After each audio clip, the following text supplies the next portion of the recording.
olunaku lw'eggulo Paalamenti bwe yabadde ekomekereza olutuula lwayo olwakubiriziddwa myuka Sipiika Jacob Oulanyah yalaze obwennyamivu bw'alina eri ababaka ba Paalamenti abakubiriza obukiiko bwayo obutali bumu olw'engeri gye bakyagaanye n'okutuusa kati okuleeta amabago oba bills ze bamaze akaseera nga bakolako.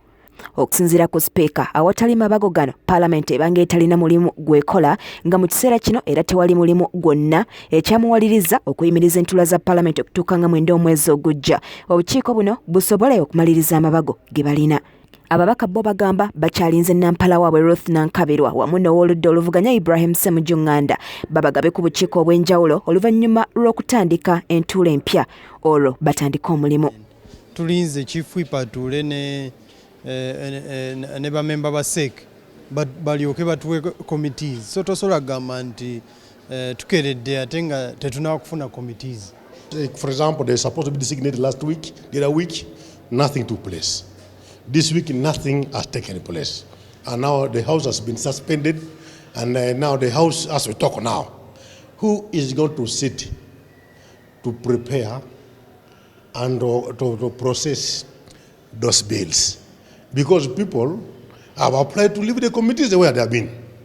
The boss whips did not designate the committees. Government olaba nga babuuza bino babuuza biri, so kyansonyi nnyo kusanga nga kati Parliament tejja kutuula lwakuba nti government ereeta business wano mu Parliament. Ate ebintu bingi nnyo by'okutereeza muno mu ggwanga. Okusinziira ku babaka ekiviiriddeko amabago gano okulwayo mu bukiiko bwabwe ensonga ya nsimbi ezitamala naddala ezaabaweebwa omwaka gw'ebyensimbi oguwedde 2018-2019. Ne finance ya essente ze tulina nga Parliament mu financial year zino eziweddewo zibadde tezimala. Kati ng'osanga waliwo bill ezeetaaga consultations oba n'okubenchmarking okugenda n'olaba mu nsi endala bakola batya obutakola eteeka engeri twasooka okukolera mobile money ne likuleetera ebizibu. Bano bongerako nga Cabinet nayo ku mulundi guno weeruddewo okubawa olukusa okugenda mu maaso n'amabago agamu. Aba gavumenti abalina amateeka mangi agutubale nga tusaba kumala ebbanga ng'erisingira ddala lino eryakalulu. Bali awo tumaze emyaka kumpi kati nga 8 tubagamba muleetegana amateeka gye gayamba eggwanga ne wabeera akalulu mu ddembe nga bantu bafa tibayiwa omusaayi. Wabula bawagidde Sipiika ku ky'okuyimiriza entuula beetereeze ng'enjogera ya leero bw'eri.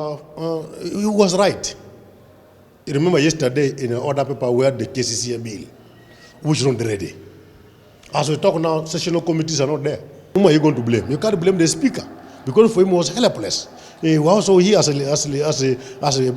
members of Parliament, we are willing to be in any committee. Nga newankubadde balina okutya nti obudde baweereddwa butono nga n'olwamwenda lwandituuka nga tebannamaliriza.